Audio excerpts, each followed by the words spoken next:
नमस्कार, मैं हूं आपके साथ शुभांगी सिंह मिश्रा और आज का हमारा मुद्दा है कांग्रेस करेगी यात्रा से प्रहार, बीजेपी का 28 टुकड़ों वाला वार। छत्तीसगढ़ की सियासत में एक बार फिर गर्माहट तेज हो गई है। वोट चोर गद्दी चोर अभियान लेकर कांग्रेस अब सड़कों पर उतरने आई है। रायगढ़ से शुरू हो रही पदयात्रा में पार्टी के बड़े चेहरे शामिल होंगे और निशाने पर है बीजेपी सरकार और उसकी नीतियां। एक तरफ कांग्रेस इसे जनता से जुड़ाव का जरिया बता रही है, तो दूसरी ओर बीजेपी इसे सिर्फ सियासी नौटंकी कह रही है। इसी पर करेंगे चर्चा। उससे पहले देखिए ये रिपोर्ट। बिलासपुर में वोट चोर गद्दी छोड़ अभियान के बाद कांग्रेस ने इस अभियान को आगे बढ़ाने का फैसला किया है। मंगलवार को रायगढ़ से शुरू होने वाली पदयात्रा वोट चोर गद्दी छोड़ अभियान का हिस्सा है। कांग्रेस का कहना है कि इस यात्रा के जरिए जनता से सीधा जुड़ाव होगा और बीजेपी सरकार की नीतियों पर सीधा प्रहार किया जाएगा। इस यात्रा में पार्टी के प्रदेश प्रभारी सचिन पायलट भी शामिल होंगे। इसको लेकर कार्यकर्ताओं में नया जोश देखा जा रहा है। वहीं बीजेपी इसे लेकर हमलावर है। वित्त मंत्री ओपी चौधरी ने कहा कि कांग्रेस को न जनता पर विश्वास है, न न्यायालय पर और न संविधान पर। कांग्रेस डूबती हुई नाव है और 2028 से पहले 28 टुकड़ों में बट जाएगी। ना संविधान पर विश्वास है और ना जनता के जनादेश पर विश्वास है। इसी कारण से कांग्रेस एक डूबती नाव बन चुकी है।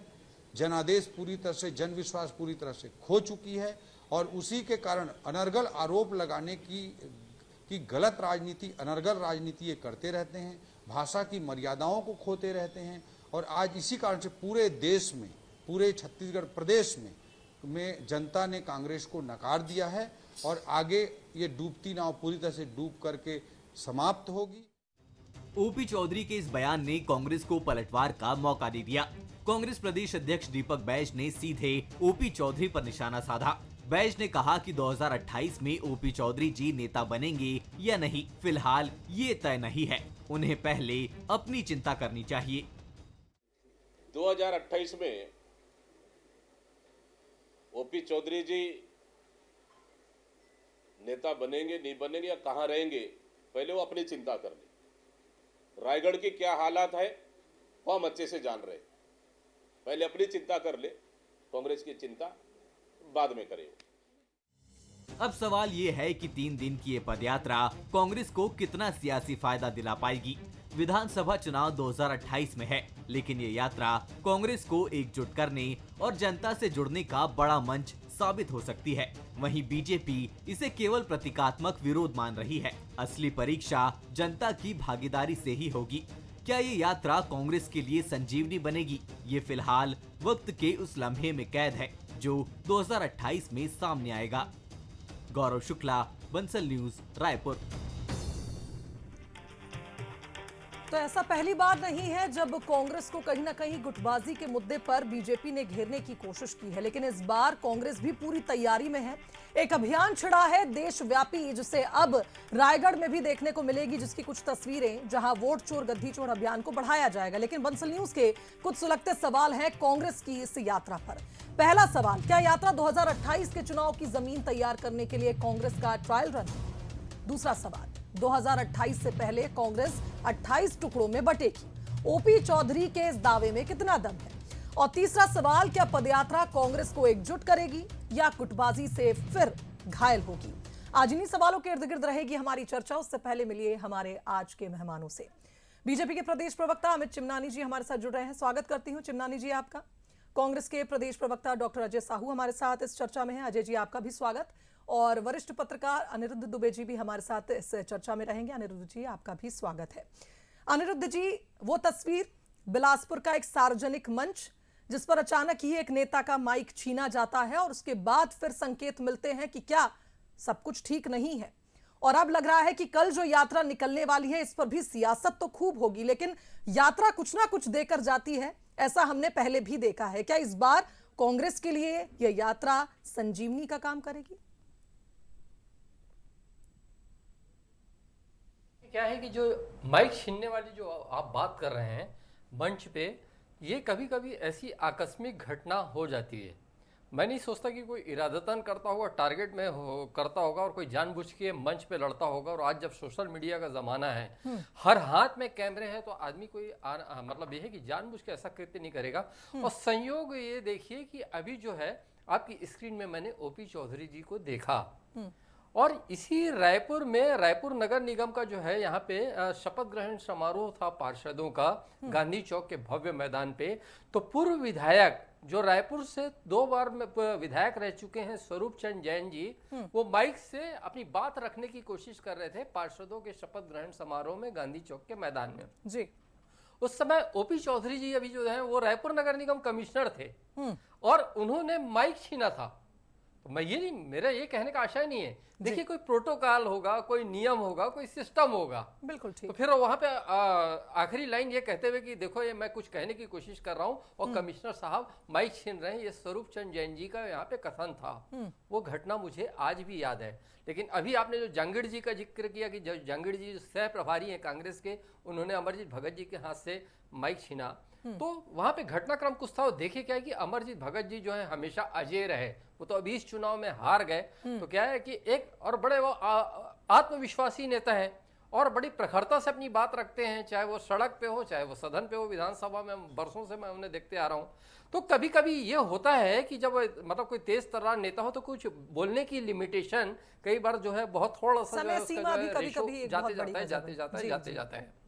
जी जी हाँ, तो और भी बोलने वाले लोग रहते हैं, तो वहाँ पे इस क्रम में रहते हैं, तो थोड़ा सा क्या है कि कभी फुसफुसाहट भी होती है, कागज की पर्ची भी जाती है, तो फुसफुसाहट सुनाई नहीं देती, पर्ची आदमी पढ़ नहीं पाता, तो फिर वहाँ पे आके थोड़ा सा जो है वहाँ पे इन्वॉल्वमेंट दिखाना पड़ता है। चूंकि सह प्रभारी है तो जांगड़ जी ने दिखा दिया।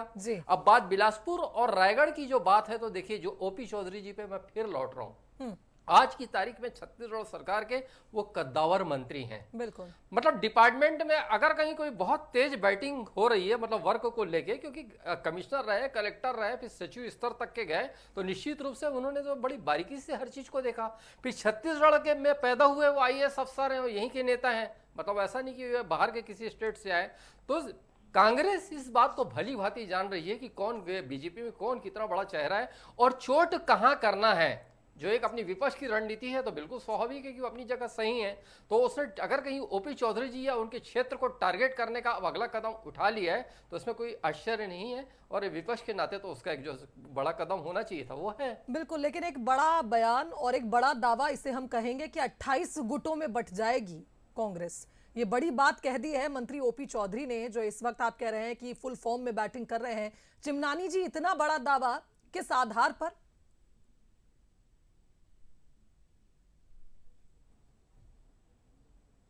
उसमें एक माइक वाली घटना का जिक्र हुआ।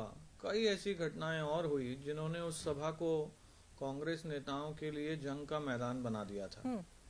शिव डहरिया बड़े दिग्गज मंत्री रहे, उन्होंने अभी के नेता प्रतिपक्ष चरणदास महंत जी पर जिस प्रकार से कटाक्ष किया और उन्हें नीचा दिखाने का प्रयास किया, सबने देखा। उन्होंने कहा कि कोई कांग्रेस में किसी व्यक्ति का चमचा नहीं है, हम सब तो कांग्रेस के चमचे हैं कि नहीं हैं। चरणदास महंत जी ने पिछले दिनों कहा था कि भाई कांग्रेस के नेता अपने अपने चमचों को संभाल के रखें। ये तो मीडिया में बयान है उनका, कोई ढकी छुपी बात नहीं है। और इसी पे काउंटर किया शिव डहरिया जी ने। कब किया? जो बिलासपुर में सभा थी, और किस विषय पर थी सबको पता है। यहाँ भी बात रुकी नहीं। भूपेश बघेल जी आए, उन्होंने अपना भाषण दिया और उसके बाद TS सिंहदेव जी की तरफ देखा और कहा कि बाद में अब कोई नहीं कहेगा कि हमने काम नहीं किया इसलिए हम हार गए। फिर जनता से पूछा क्यों, ठीक कहा ना।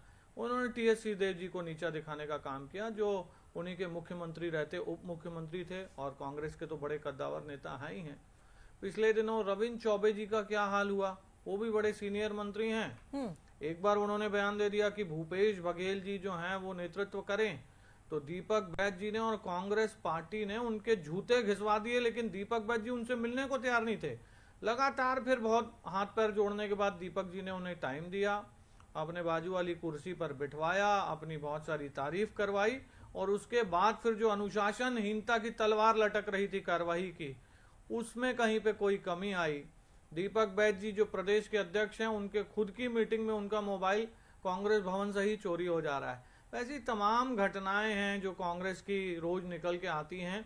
तो इसमें तो अब कोई शंका नहीं रह गई है कि कांग्रेस कई गुटों में बटी हुई है। लेकिन चिमनानी जी, आज की डिबेट जो है वो यात्रा पर है। अब इस यात्रा को लेकर अभी तो यात्रा शुरू भी नहीं हुई और उस पर इतना बड़ा दावा आया है, तो फिर सवाल यही बनता है कि आखिर क्यों ये बातें कही जा रही हैं? क्योंकि कांग्रेस तो कह रही है कि एकजुटता के साथ इस मुद्दे को जन जन तक पहुंचाएंगे। कल तो हस्ताक्षर अभियान से इस यात्रा की शुरुआत होगी।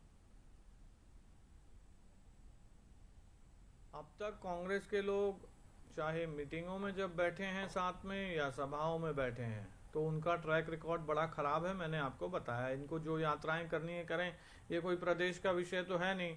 राहुल गांधी जी का जो राजनीतिक करियर अस्त हो रहा है, उसे फिर से उबारने के लिए, फिर से उन्हें लॉन्च करने के लिए राहुल गांधी जी ने निर्देश दिया और गांधी परिवार के निर्देश का पालन छत्तीसगढ़ कांग्रेस कर रही है। ये कोई स्थानीय मुद्दा तो है नहीं। तो कांग्रेस के पास विष्णुदेव साय सरकार के खिलाफ कहने को तो कुछ है नहीं।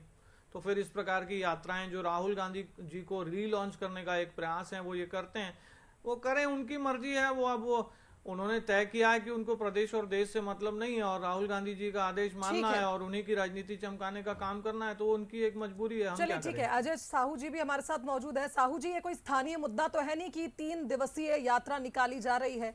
चिमनानी जी कह रहे हैं कि राहुल गांधी जी को रीलॉन्च करने के लिए इस तरह की यात्राएं हो रही हैं।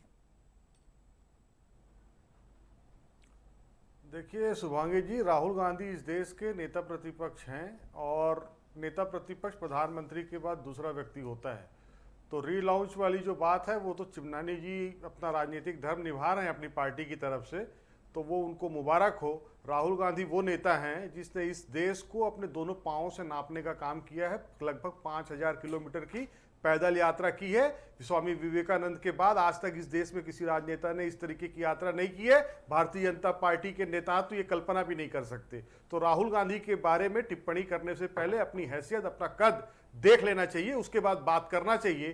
कोई व्यक्ति अगर वोट चोरी करके इस देश की लोकतंत्र पर प्रहार करने का प्रयास करेगा तो ये स्थानीय मुद्दा कैसे नहीं हो सकता। जो पार्टी के उप मुख्यमंत्री सरकार में आने से पहले कहते हों कि इस प्रदेश के अंदर, मेरे विधानसभा के अंदर 60,000 रोहिंग्या मुसलमान आ गए हों, और उसके बाद में वो जो केंद्रीय गृह मंत्री हैं अमित शाह कहते हो कि जो पाकिस्तानी इस प्रदेश के अंदर हैं उनको बाहर भगाया जाएगा, और वही उप मुख्यमंत्री उन पाकिस्तानियों के साथ बैठ करके अखबार में फोटो छपवाते हो, तो ये केवल और केवल संभव है तो भारतीय जनता पार्टी में संभव है, क्योंकि यही भारतीय जनता पार्टी का दोहरा चरित्र है। वोट आप चोरी करके सरकार लाएंगे, हम तो हल्ला मचाएंगे, हम आपकी पोल खोलेंगे, जनता के सामने आपको नंगा करने का काम करेंगे। अब आते हैं ओपी चौधरी के बयान पे।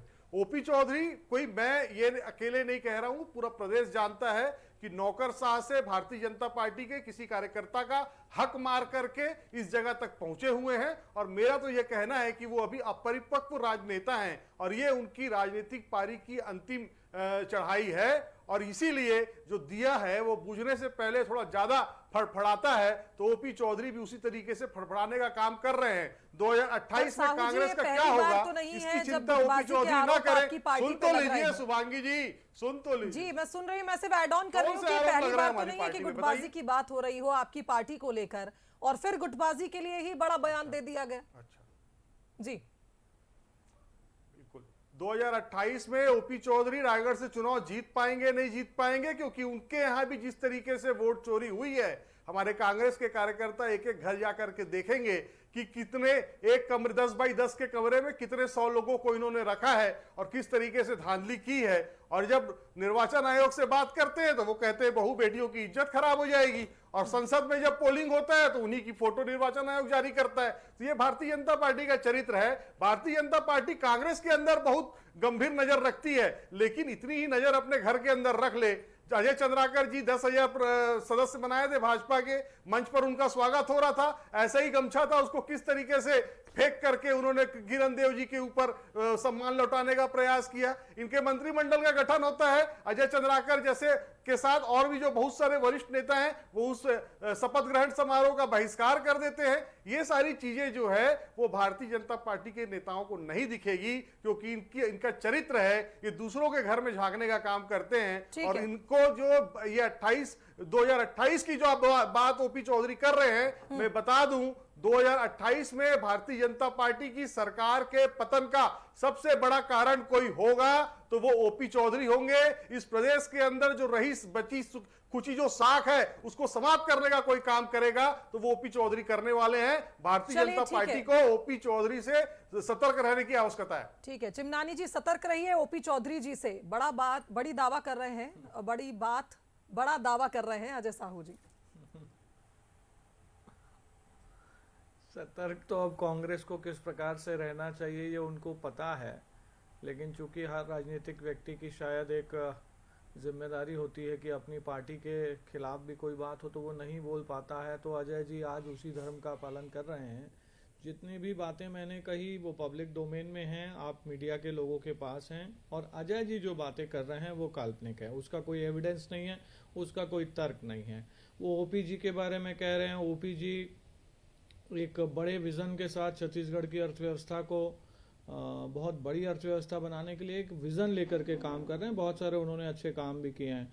अजय चंद्राकर जी के बारे में अजय जी ने बात की तो अजय चंद्राकर जी का तो बयान आ गया है कि पार्टी मेरी माँ है और मैं चाहता था कि मेरी जगह मेरे प्रदेश अध्यक्ष का सम्मान हो। तो ऐसा भाव तो भाजपा के कार्यकर्ताओं में ही हो सकता है। कांग्रेस के लोगों में तो होड़ लगी रहती है कि एक गमछा है तो 100 लोग पहनने को तैयार हो जाते हैं।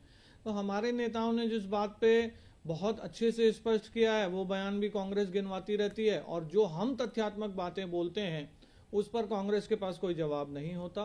देखिए, एक लोकतांत्रिक व्यवस्थाएं हैं, जिसको यात्राएं निकालनी है निकाले, जिसको जिस विषय पर बात करना है करे, लेकिन एक दो प्रश्नों का जवाब अगर जनता को मिल जाएगा तो बड़ा अच्छा होगा। कांग्रेस एक तरफ से कहती है कि वोट चोरी हो रही है, दूसरी तरफ से बिहार में अगर एसआईआर होता है तो कांग्रेस उसका विरोध करती है। चुनाव आयोग के ऊपर आरोप जरूर लगाती है कांग्रेस। चुनाव आयोग कहता है कि लिख के दे दीजिए, हलफनामा दे दीजिए, तो वो ये देते नहीं है। सुप्रीम कोर्ट हमारा इस विषय में संज्ञान ले, अगर इनके पास एविडेंस है तो ये कोर्ट में जाते नहीं है। और ये चुनावी रैलियां भी कर रहे हैं, बिहार में चुनाव की तैयारी भी कर रहे हैं, और एक तरफ से फिर आरोप भी लगा रहे हैं। तो ये सारे काम जो कांग्रेस एक साथ कर रही है शुभांगी जी, उससे ये बिल्कुल स्पष्ट है कि ये मुद्दा खोखला है। कांग्रेस इसको खुद जानती है कि ये मुद्दा चलने वाला नहीं है, इसलिए वो पैरेलल सारी चीजें कर रही है, खाली अपना समय और संसाधन बर्बाद कर रही है। जैसे अजय जी ने एक सुझाव दिया, मैं भी एक सुझाव देना चाहता हूं। एक जिम्मेदार विपक्ष आप बने, राष्ट्रीय स्तर पर भी कुछ अच्छे मुद्दे उठाएं, कुछ अच्छे सुझाव लेके आए, और छत्तीसगढ़ में भी जिम्मेदार विपक्ष बने। ये सब आप झूठे मुद्दों पर अगर रैलियां निकालते रहेंगे तो इससे फायदा होगा नहीं। अनिरुद्ध दुबे जी हमारे साथ मौजूद है। दुबे जी, एक सवाल मेरा ये भी है कि कोई भी यात्रा, हम इसे कहेंगे, सफल तभी हो पाएगी जब जनता की उसमें भागीदारी नजर आए। कल जो ये यात्रा निकलने वाली है 3 दिनों तक चलेगी, और सचिन पायलट की इसमें अहम भूमिका है क्योंकि प्रभारी हैं, और उन्होंने कहा कि इस बार जो यात्रा है ना सिर्फ कांग्रेस की एकजुटता को प्रदर्शित करेगी बल्कि जनता की आंखें खोलने वाली ये यात्रा होगी। हम घर घर तक जाएंगे और उन्हें बताएंगे कि किस तरह से वोट चोरी हुआ। लेकिन इस बीच आप देखिए, हाल ही में डिप्टी सीएम ने कहा था कि छत्तीसगढ़ में भी एसआईआर की जरूरत है। तो कहीं ना कहीं इस मुद्दे को बीजेपी ने भुनाने की कोशिश करी है कि कैसे हम इसे समेटने का प्रयास करें कि अगर इस तरह के आरोप लग रहे हैं तो आने वाले चुनाव से पहले छत्तीसगढ़ में भी एसआईआर करा लेते हैं। देखिए, क्या है कि आपके सवाल का जवाब दूं इसके पहले मैं एक चीज, जैसे हमारे भाई अजय साहू ने कहा कि स्वामी विवेकानंद जी के बाद जो है राहुल गांधी ने इतनी लंबी यात्रा की। राहुल गांधी जी की बिल्कुल पदयात्रा से मैं कतई इनकार नहीं करता, और वास्तव में उनकी जो है पदयात्रा इतिहास के पन्नों में दर्ज हो चुकी है। लेकिन राहुल गांधी जी से भी पहले पूर्व प्रधानमंत्री चंद्रशेखर जी ने देश को समझने के लिए एक बहुत लंबी पदयात्रा की थी, और उनके बाद अभिनेता सुनील दत्त ने कांग्रेस में रहते हुए ही पंजाब तक की जो यात्रा की थी वो भी बहुत लंबी यात्रा थी जी। तो इस तरीके से ये कुछ 3-4 यात्राएं हैं जो बहुत समय से जो राजनीति को देख रहे हैं, समझ रहे हैं या पढ़ रहे हैं, तो उनके जहन में सब चीजें हैं जी। रही बात जो है आज आपका सवाल है, मतलब जो है अब जो शुरू होने वाला जो 3 दिन का जो मिशन है उसको लेके आप प्रश्न कर रही हैं जी। तो देखिए, ये है कि छत्तीसगढ़ में 2 पार्टियां हैं, सशक्त और मजबूत पार्टियां 2 ही पार्टियां हैं, भाजपा और कांग्रेस। अभी तीसरी ताकत कतई नहीं है। मतलब एक समय आया था कि वहां पे जो है राष्ट्रवादी कांग्रेस पार्टी 2003 में अवतरित हुई थी तो वजूद दिखता था। फिर एक समय ऐसा भी आया कि जब जोगी जी थे, जोगी जी की पार्टी थी, 2013 का समय रहा होगा, तो फिर वो जो है वजूद दिखता था। लेकिन वो 2013 की ही बात थी, अब तो बहुत पानी जो है सर के ऊपर से जा चुका है। आज दोनों पार्टियां मजबूत है, और गौर करिए कि देखिए, भारतीय जनता पार्टी की एक समय में 3 बार सरकार रही थी। जब वो जो है 3 में बनी, 13 में बनी, 8 में बनी, 13 में बनी, और ऐसा लगता था कि कांग्रेस पीछे होती जा रही है, पीछे होती जा रही है, पीछे होती जा रही है। मतलब उस समय बहुत सारे लोग जो है आशावादी भी नजर आते थे कांग्रेस में, बहुत सारे निराशावादी भी नजर आते थे। 25 साल नहीं आएगी, एक दो ऐसे नेता हैं हमारे पार्टी में, मतलब कांग्रेस में लेके, कांग्रेस के लोग, कांग्रेस को में ही बड़े नेताओं के एक दो लोगों की को लेकर टिप्पणियां होती थी। लेकिन कांग्रेस 2018 में सत्ता में आई, बिल्कुल, मतलब मजबूत थी, उसका वजूद है, छत्तीसगढ़ में आई, बिल्कुल। उसके बाद अभी जो 23 का जो चुनाव था, तो बड़े बड़े जो है पंडितों ने दावा किया था कि भारतीय जनता पार्टी अब इतने पीछे हो चुकी है कि कांग्रेस एक बार तो और आएगी। लेकिन भारतीय जनता पार्टी 2023 में आई, तो इन दोनों पार्टियों के जो भी जब बड़े स्टेप होते हैं, जिसमें अगर इनका प्रदेश अध्यक्ष शामिल हो या पूर्व मुख्यमंत्री शामिल हो या फिर दोनों पार्टियों का प्रभारी जब शामिल हो, और जब वो अपनी मौजूदगी में जब किसी अपने कोई अपने मिशन को जब वो अंजाम देते हैं, तो वहां पे उपस्थिति तो बरोबर दिखती है। चाहे भारतीय जनता पार्टी का हो तो कांग्रेस का, तो निश्चित रूप से कांग्रेस की जो ये 3 दिन का जो मिशन जिसको लेके आप सवाल कर रही हैं, तो वो एक बड़ी उपस्थिति तो वो दर्ज होगी। और अनिरुद्ध जी, एक छोटा सा रिएक्शन बस SIR पे, क्योंकि हाल ही में ये मुद्दा उठा था कि छत्तीसगढ़ में भी इसे करवाया जाए। जी, SIR का अगर आपको पता हो, डिप्टी CM विजय शर्मा ने हाल ही में कहा था कि छत्तीसगढ़ में भी SIR की जरूरत है और कोशिश किया जाएगा कि आने वाले चुनाव से पहले SIR जरूर करवाया जाए, मतदाता सूची को ही लेकर जिस तरह से मुद्दा कांग्रेस उठा रही है। अरे उससे क्या हो जाएगा? और दूसरी बात, 2023 से अब तक के छत्तीसगढ़ में क्या हो रहा है? मतलब FIR पे FIR तो ही हो रही हैं सारी चीजें, तो सब अपने अपने जो स्थिति में और अपनी अपनी ताकत के हिसाब से हर उन स्थितियों का सामना कर रहे हैं। और कहीं कुछ एकाध हो भी जाएगा तो संबंधित पार्टी के नेता उसका भी सामना कर लेंगे। राजनीतिक जीवन में तो ये सब चलते ही रहता है, शुभांगी जी। बिल्कुल। चलिए, कुल मिलाकर ये कहा जाए कि बहुत उम्मीदें हैं कांग्रेस को इस यात्रा से, और जिस तरह से वोटर लिस्ट की गड़बड़ी के मुद्दे को एक बड़े रूप में कहीं ना कहीं प्रदर्शित करने का प्रयास कल से कांग्रेस करेगी। देखना होगा कि इस यात्रा से क्या वो सुखद परिणाम कांग्रेस को मिलते हैं, जिस उम्मीद में इतना बड़ा आयोजन कल से होगा। फिलहाल बहुत शुक्रिया आप तीनों मेहमानों का हमारे साथ जुड़ने के लिए, और इसी के साथ आज का मुद्दा में फिलहाल इतना ही। मुझे दीजिए इजाजत, नमस्कार।